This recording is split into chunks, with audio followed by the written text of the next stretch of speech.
Good morning. That music just kind of kept going. I just can't tell. Y'all having a good Father's Day so far? Awesome. Well, it's good to be here, and all of you joining us online. Great to have you. So, as you can tell, we're starting a new series here, and this entire series is going to come out of a single chapter in the book of Proverbs, in chapter 10. So if you want, you can turn in your Bible or your phone or tablet to Proverbs chapter 10. So a couple of things to keep in mind. When you look at the book of Proverbs, it's a very particular type of literature. It's called wisdom literature. And it is very poetic in how it is written, not necessarily meant to sound that way, but it's written that way.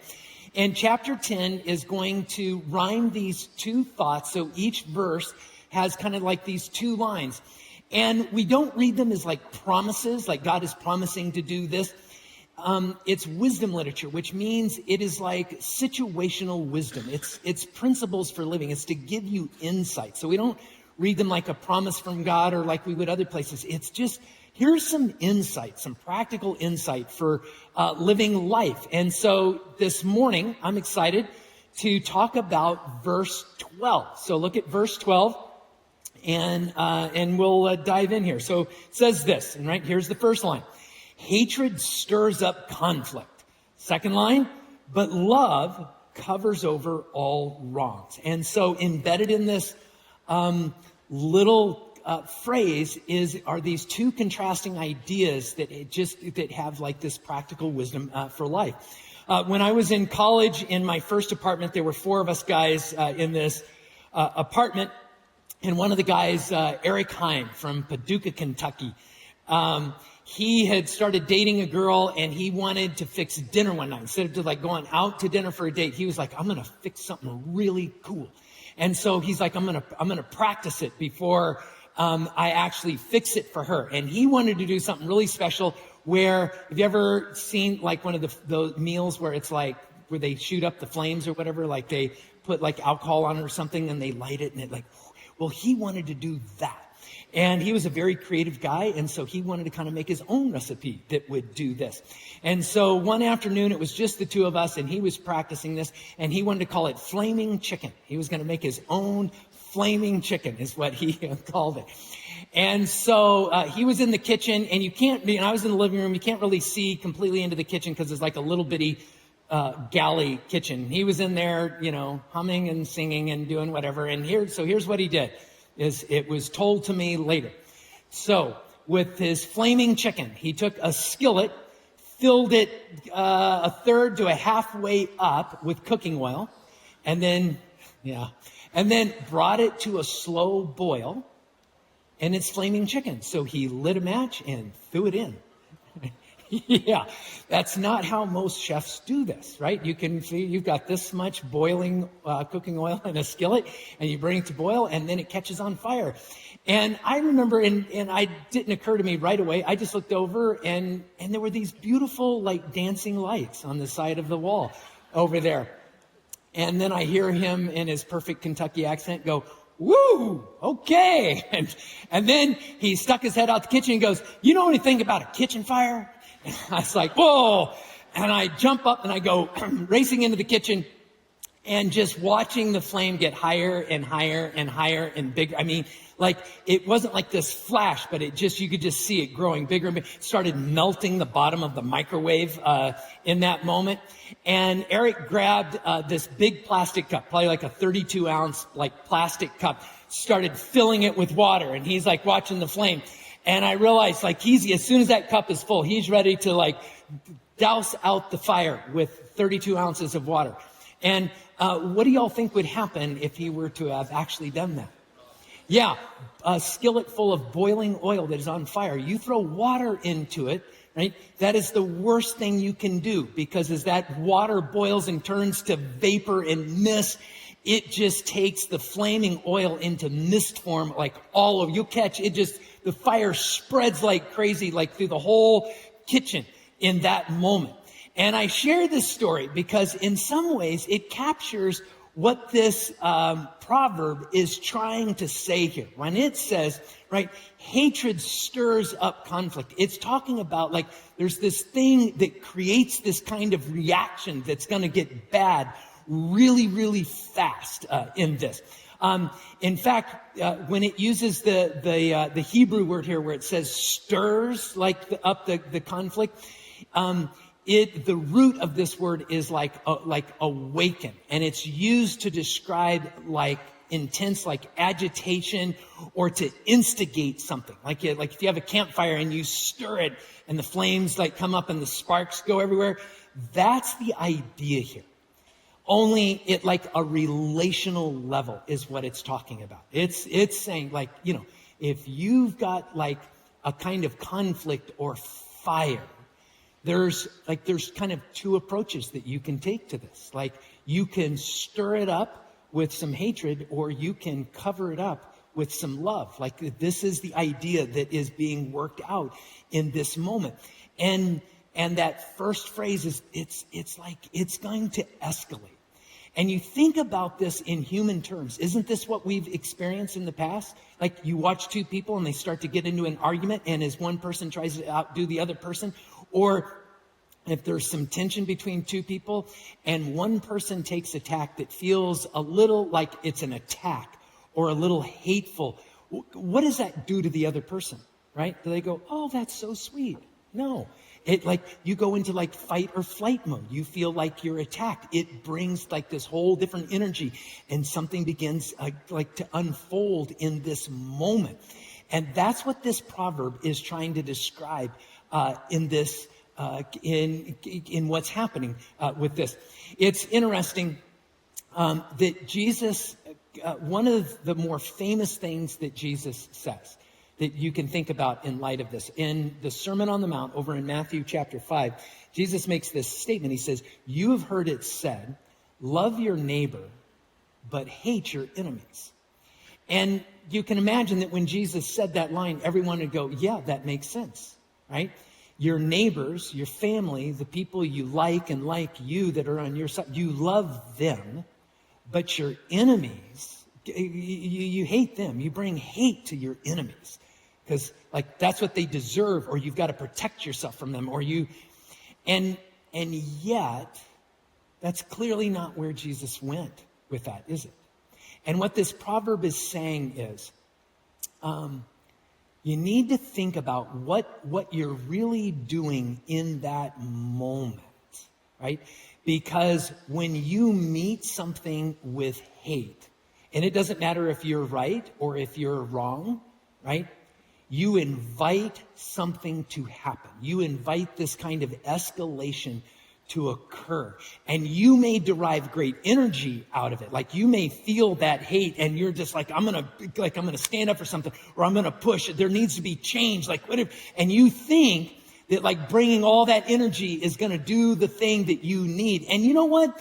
It will come with a lot of force and a lot of energy. But what you get back, right, oftentimes gets matched or exceeded. And it just creates this thing that wants to spread like a wildfire, right? It wants to just explode in this. And we've all experienced this. We've all experienced this in relationships or in families or in moments where something got difficult and you felt it, where the tension just built up inside of you. But what Jesus is getting at here, and what this proverb is inviting us, is can you do something different? But that's really hard to do, isn't it? The senior pastor before me, Roger Barrier, who I got to spend lots and lots of years with and love the guy. When we first moved up on this site, there was a meeting that we were going to be in early in the morning with another staff person, and Roger was late to it. And so when he showed up to the meeting, he seemed like, and he was a great big guy, and he looked and he was kind of, you could tell, just so like, and we're like, what happened? He goes, well, I got into this thing with another driver on my way to the office this morning. We're like what happened? And this was back in the old days where La Cholla was only one lane, I think, like all the way to McGee. And where it merged into, from 2 lanes to 1 lane over by McGee, he and another driver were both, like, they just weren't on the same page in who should be in front and who should be in back. And I guess it turned into a little something.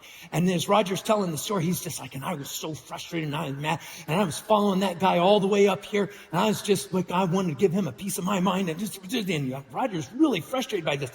And then he's just like what? He goes, well, then I got up here, and then he put his blinker on to go into the church.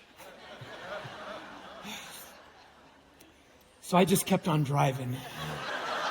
And that's why I'm late. And like he had all these thoughts about how I'm going to engage this, and then he's just like, that's like someone I probably have been pastoring, and I didn't know what to do. And like he missed his moment to like engage in that situation. It's just like, so I just had to drive around one more time before, and the beauty of this is we're all going to have these moments, right? Where we're going to feel that tension, where we get pulled into it, and we will probably do things that invite the wrong thing out of the other person in this. But like, you can always drive around one more time and like come back to there's this chance that even if we've missed the moment, right, to swing back around and find a way to re-engage. Because at the end of the day, if we stay in that place where what we bring is hate that stirs it up, it's going to escalate in this thing. And so this proverb just says, you can do that, or, right, it says, but love covers over all wrongs, it says. And again, I love the Hebrew word here that it gets translated oftentimes covers over here. The root of that word describes, in fact, the root of that word was oftentimes used to describe like a full moon. And you're like, what has that got to do with so I want you to think about a full moon for a second. Like when a full moon comes up, and like think of a full moon way up in the sky. Have you ever walked out in the middle of the night under a full moon? And the light that's reflecting off of that full moon just shines everywhere until the point you're just like, I know it's in the middle of the night, but I can see outside like really well because like the reflective light on it just starts covering everything. The other way it's used sometimes is like a blanket that covers over something in a moment. And now it's describing, here's what love does, right? It has this way of covering over something.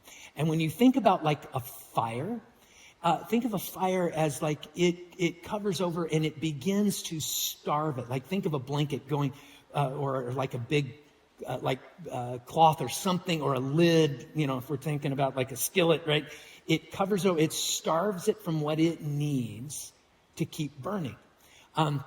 So I was in the apartment, right? And my roommate is sitting there and he's filling up the cup and our eyes are getting bigger and bigger and we're watching the microwave that was about to start to, melt and deform or whatever.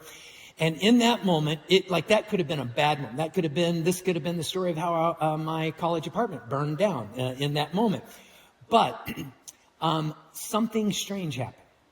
In the back of my mind, my mother's voice just started to ring out. Since the time I was a small child, my mom, we'd be in the kitchen, she'd be like, now remember, if there's ever a kitchen fire, never put it out with water. Always put it out with salt. Always put a kitchen fire out with salt. She must have said that to me like 1,000,000 times, to the point I was like, and we never had a kitchen fire. Growing up, I was just like, what is her deal with this? She ingrained that in me. Apparently, she knew that maybe, given who I was, I might be involved in a kitchen fire someday, right? Which turned out to be true, right? And so all of a sudden, he's like filling up the cup, and it's just like, whoop, whoop, whoop. Like my mom's voice came out. I'm like, no, get salt. We need salt. And Eric looked at me like, I don't even have the chicken in the oil yet, right? He's like thinking you're going to salt it. We should just get the fire out before we start salting things in this thing. I'm like, no, we're going to put the fire out with the salt. And he's like, what? And luckily we had this big canister of like Morton salt, the thing with the little pour thing on there. Then I grabbed that thing and I just started and you know what? It worked. It just smothered out all that salt, just kept filling up that little skillet until it just smothered out the fire in that moment, right? And what the author is saying here is, you think about a conflict, and here's what love brings. It has this way of smothering the things that the fire needs to keep burning in that moment, right? Like, and again, it's so easy for us to go the other direction. It seems so logical, especially to some young college students, that if you've got a fire, throw water on it. That is our natural reflex. And yet, that'll just spread the fire everywhere. And there's moments where if we feel attacked, if we feel like, man, they brought something ugly, they brought hatred or said mean things, or they're being unjust, it's the most natural thing in the world to what? Respond in kind. But what the author's saying is, but you can do that. But man, you have just spread the fire you've empowered something that maybe isn't the thing that you want in that moment. What if you bring something different? See, what if you bring love? It's kind of funny. Roger would laugh at this. So Roger was involved in another incident with a vehicle. I guess this just was not his intersection down there at LaChoya and McGee, because there was another time that he got involved with another driver. Somehow it became like they got mad at each other, and this driver was just fuming mad at Roger and was in front of him, and it's still at 2 lanes right before they got to the light. And Roger was like, oh, but that's okay, because as the light turned red, there wasn't a car in front of this other car that was mad at him. So it meant they were going to pull all the way up. But there was a car in front of Roger. So he's like, I'll be 1 car back. So we're going to stop, but we won't be next to each other. Whew. Only the car that was so mad at him didn't pull all the way up. It hung all the way back so that when Roger pulled up, they'd be right next to each other. Yeah. And Roger's just like, oh man, it's just like, and then to make things worse, right? And you have to remember, and if you're a young person and you've ever heard the phrase roll your window down, there's a reason why. I know today all car windows or whatever have electric buttons, but again, I'm aging myself here, dating myself. This was back in the day when most cars didn't have little electric windows. There was a crank and you literally rolled the window down. And Roger goes, I could see the other driver reach across, and he was rolling the passenger's window down so that when they got up there, he could, speak directly to Roger, share a few things with him in that moment, right? And so he does that, and Roger's like, and you can just feel in this moment, it's like, okay, am I going to roll my window down and give him a piece of my mind? Or am I going to just leave the window up and just look over this direction, or just ignore the guy? What am I going to do there? So here's what Roger does. He pulls up, he rolls his window down. And as he pulls up, before the other guy can say a word, Roger looks at him and goes, I am so sorry. It was my fault. Would you forgive me? And if you knew Roger, you would be like, yeah, he could totally do that in that moment. And he did. And he goes, the other driver looked at me and is just like,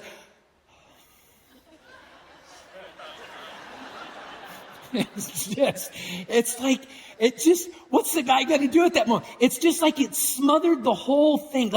What he did was he covered over that. He engaged the situation and just smothered it with love in a way that just all the things that would have fueled this guy responding back in hate, it's just like he smothered all that fuel out, and it just kind of died down in that moment. What's funny too is, Roger talks about how the other situation that I told you about, how it started. He's telling Gary and I this in the office. He goes, he flipped me off in that moment. Because we're asking, what happened? He goes, he flipped me off in that moment. And so I went like this. I was so mad. And we were like, you went like this, Roger? He goes, yeah. That doesn't make it 4 times worse. It's just, I don't know. It's like a reverse hello, but it's like, because now it's Roger, right? But in that moment, what I love is in the first one, it's a little bit like he forgot that it was a person in there, right? Until they put their blinker on to turn into the church, right? And in the second one, it's like in the moment and he could feel it. It's like he came at it in a different way. And isn't it true? It's so easy for us at different moments to feel that tension and forget that the person in the car that I can hardly see is actually a human being. Think about how often this happens on social media, right? Social media, we can talk politics, we can talk about this or that, we can give people advice, but it's so easy to treat them as if they're just not even a human being in there. And you see what it does. It is like throwing water on an oil fire in the kitchen, right? And it just like blows up. And what the author of Proverbs is saying is, bring something different. Bring something different in this moment, and you might find that it goes in a completely different way. And one of the reasons I'm just excited to give this talk and look at this is because, one of the things that we say around here, and we really mean this, is love is our superpower. And when we talk about love being our superpower, we don't mean that as like a clever, sweet phrase. We don't mean it as like just a slogan or a nice thing to say.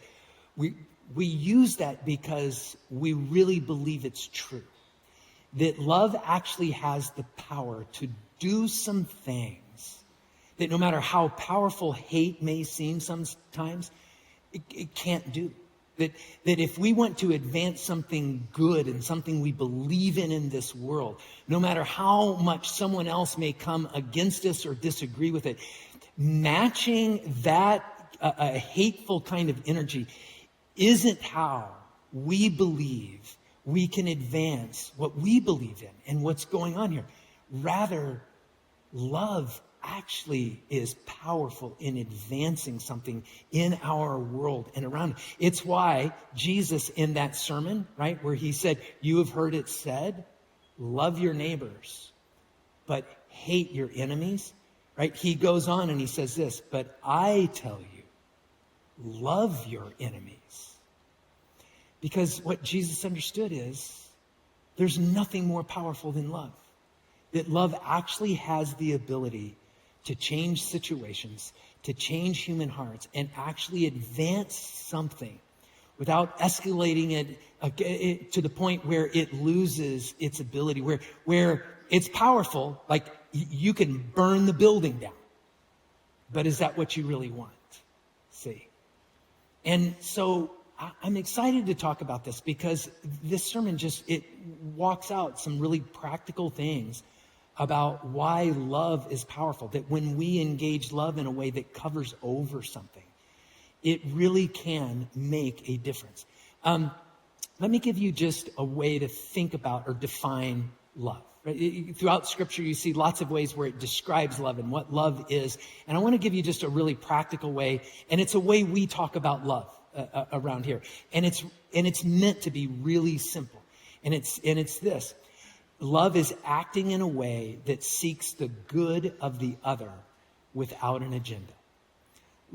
At its very simplest, love is just saying, I'm going to seek the good of this other person, whether we agree or disagree. And I'm going to do it without an agenda. I'm not going to love them in a way that's actually about how do I manipulate them, because that's not actually loving, right? It's not about coercion. It's not about pretending that something isn't real. It's not about pretending that we don't have a disagreement. It's just that whatever we face, I can actually take a posture that says, I'm going to engage this in a way that I want good for you without an agenda.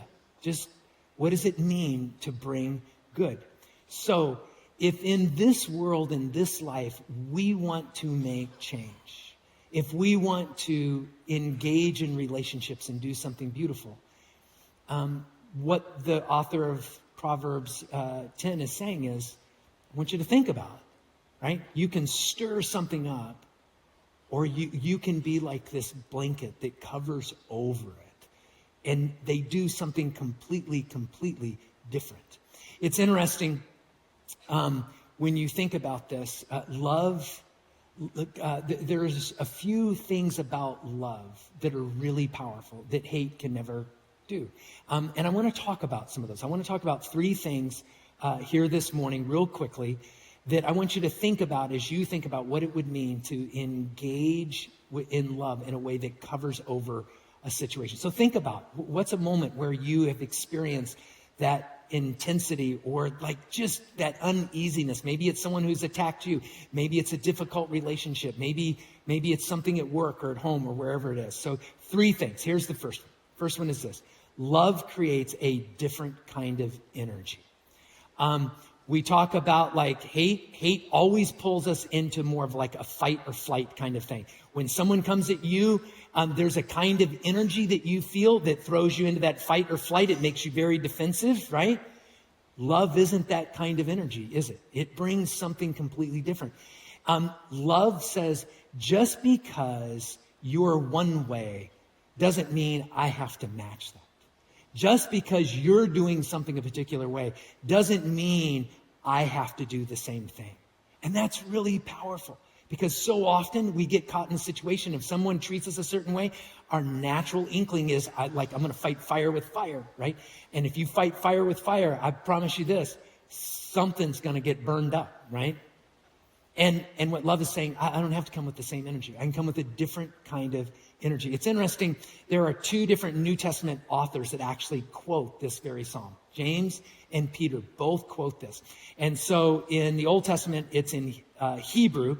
And it usually, this word for covers over will usually get translated. It's something akin to covers over wrongdoings. And in the New Testament, when Peter and James both quote this passage, what they use out of the Greek is a word that means sin. Like what they're literally saying is love covers over even a multitude of sin. Even like when you think about they're wrong and they've wronged me in this way, they're saying, okay, even that, love is still the answer in this. Because it brings a different kind of energy, and that energy changes things. A number of years ago, between services, someone had showed up. It was their very first time here. And it was a guy that he was struggling. He was struggling, and especially with us because he found out that we had like women pastors at the church. And that was something that he believed very strongly was very unbiblical. And so when he found this out in a conversation, he immediately found like one of our guest services people and asked them about this. And they met him with a different kind of energy than what he had. And you have to understand, this guy, he was a great big guy. He was well over like 6'2". He rode in on a Harley, and nothing against Harley riders, but just to get a picture of who he was, he came in on a Harley. And when you think about like the Sons of Anarchy, this was what this guy was like, okay? Like he would have fit right in. And he had his Bible, but when he used his Bible, it was often like this. In fact, between the services, we were still talking with some people from the last service that we had gone over. And at that time, we had these high top tables. They were set up back there. And one of the guest services folks was getting in this conversation. This guy is like, I hear like you've got women preachers and women. And actually that day there was going to be a woman that was going to be preaching the sermon. And the guy happened to tell him that. And he didn't like that. And he goes, you realize that's like against the Bible. And so he looked over out of the corner of his eye and he saw Ryan. And he's like, yeah, I've got someone you should really talk to that would love to talk to you in this moment. And so he went off this way. And Ryan got into this conversation with this guy. And he kind of went through the same thing. And I love how Ryan met him with this very different kind of energy. This guy, like he started, what about this? He wanted to get into an argument about theological things and whether women should be ordained or not ordained, or whether women were allowed to teach from the platform. And as he engaged that, right, Ryan is just like, well, that's fine that you believe that. It just happens that we would see it differently. But is there something we can do for you? In fact, at one point, Ryan very accurately picked up that this guy was like, there was a struggle. Like he was feeling disconnected and alone. And just like there was something in his life that was upsetting. And so Ryan actually said, like, it seems like there's something going on in your life that is difficult. Like what brought you here? Maybe there's something we can do. And the guy didn't want to engage in that. Instead, he continued to try and engage. He wanted an argument, is what he wanted in that moment. And Ryan didn't go there. And then Ryan saw me out of the corner of his eye. And he said, I can tell that like some of the things I've said you haven't resonated. How would you like to talk with our senior pastor, the guy, Glenn, right over there? Thank you very much, Ryan. And he came over, and he's now run into multiple people here, and it's kept going in this one particular direction. And so he came to me, and I was standing on the other side of one of those high top tables, and he came up, and by now he is pushing this thing, like he's coming with all of this energy to the point that there were people around us, and I kind of wondered out of the back of my mind, I didn't know if he was going to come over across the table and actually like grab a hold of me. He was getting really mad, and he was using and he was pounding, he's like, this is heresy, and and just like on and on. And without realizing it, and Ryan and I did not rehearse this or anything else, but pretty much almost verbatim, what Ryan had said to him, I said to him. I was just like, you don't have to believe what we believe to be here. You can believe that, but just know that we come at this in a very sincere way out of Scripture. And if we don't agree that's okay. If there's something we can do that helps you in your relationship with Christ, we'd love that in there. But he wouldn't have it. I mean, he got angry, and you could just there was something he hated about us as a church, being that. And so he's like, well, I'm not staying for the service. I'm not going to do it. I'm like, that's okay. You can. I mean, don't do this through the service, but So he left. And when he left, he got on his motorcycle and revved, and I kid you not, he revved that thing so loud for quite a while, so loud that everyone in here could hear his motorcycle. And then he peeled out in his motorcycle, and as reported to me from several of the people over by the welcome arch over there, that he waved with him. Not like Roger would, but with one finger, right? And he took off out of here. And it's just like, man, what happened in that moment? Well, he got met with this kind of energy, right? But what I loved about what happened in his experience here was that a different kind of energy came with him. And that energy, instead of escalating this further, because that's what he was wanting in that moment, it diffused it to the point where it's like he wasn't even gonna stay in there. And unfortunately, sometimes that happens, but regardless of what the other person does, there is always the opportunity for you and me to bring a different kind of energy. Love has a very particular kind of energy to it, because it starts at the place of saying, is there something good that I can bring to you in this without an agenda on this? Which leads into the second thing here, and it's this. Love builds stability through consistency.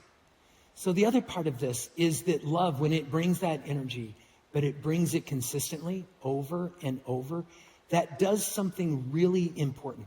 The repetitiveness to it begins to build something that becomes trustworthy.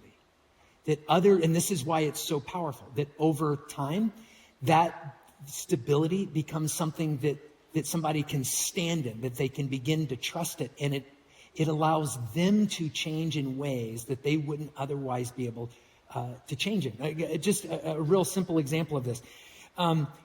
Years ago when my daughter was real small, she was like a total dog lover, and we ended up getting this dog, and it was only supposed to be for a week. It was this German Shepherd that had come from a real abusive situation, and through a friend of a friend of a friend of a friend, we were asked to just watch this dog for a week until they could find a home that they thought they'd have her. But my daughter, being the dog lover that she is, Mal, this German Shepherd, once he came in through the doors, and my daughter, a little really young at the time, saw him, we became Mal's forever home in this.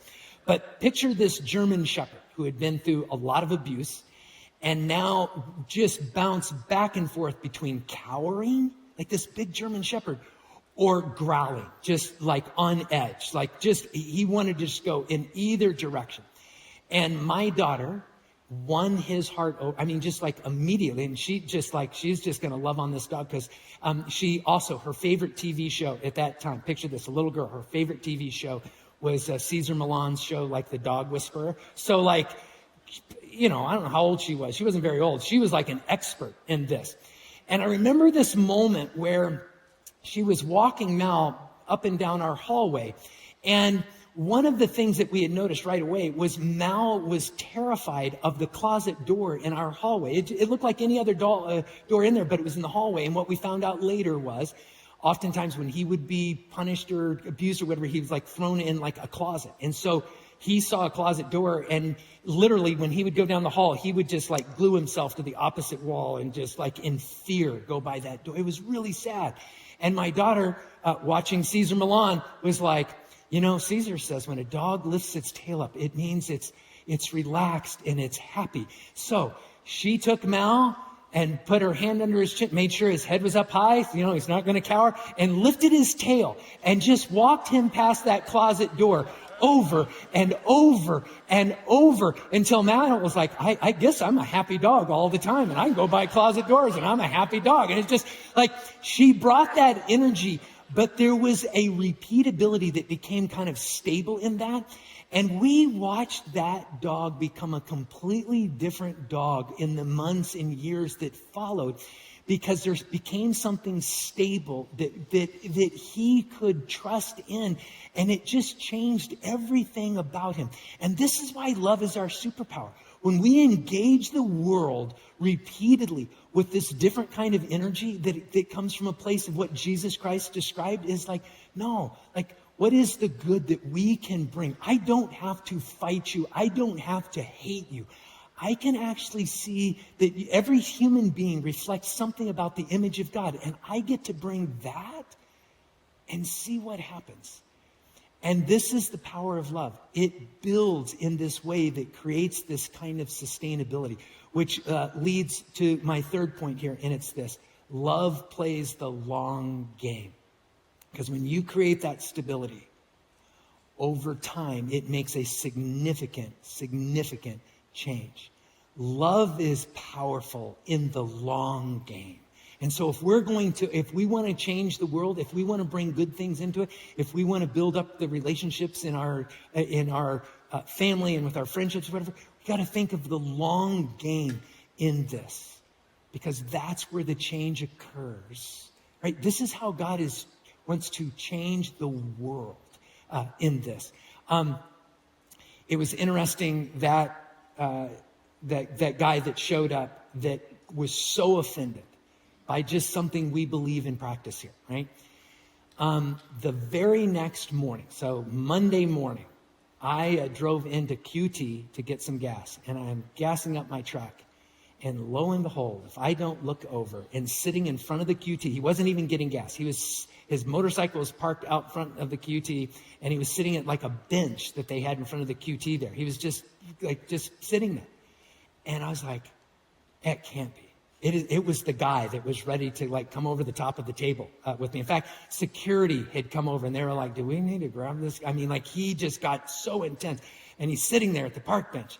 And I'm like, what are the chances? And then I thought, this has got to be a God moment, right? I mean, maybe I'm wrong, and if I walk over there, he's going to beat me to a pulp. But still, I think this is like a God moment. And so in that moment, I was just like, I got to walk over there. I got to talk to this guy. So I did. So I walked over there, and I am ready. I'm ready for this guy to just scream and yell at me or unload, or just, like, it just like, I was in a little bit of fight or flight mode, probably walking over there. I was acting cool, but I was just like, I'm going to be ready to run really fast. He starts throwing things at me or chasing me down or something, right? And I walk over there, and what I experienced could not have been further from what I expected. This guy that had so much intense energy, that next morning, it was like it was just all drained out of him. And what I experienced was a guy that was just so lonely and hurting so deeply, right? And I think about what he experienced the morning before where he kept trying to bring this intensity. But what he was met with was this different kind of energy that was just love, just trying to cover over. Just like, no, we don't need to fight you. We don't need to fight you. And I asked him, I said, so like, how are you doing? Like it seemed like there was something really bothering you yesterday. And it just seems like right now there's like something heavy. And he said, well, yeah, there is. And he actually talked about feeling alone. And the day before, he wouldn't go there at all. And that morning at the QT, he talked about being alone. And we actually got into a lengthy conversation about him needing to find a kind of church where he could connect and belong. And we both came to an agreement that we weren't that church, because that if he comes here, he's going to find that there are women up on platform and leaders and paths, and we're just going to mess with him. But that he needed to find a church where he could belong and begin finding his way in this. And it blew my mind that we, of all churches, could be the one that actually could encourage him to go and take that step and to find that.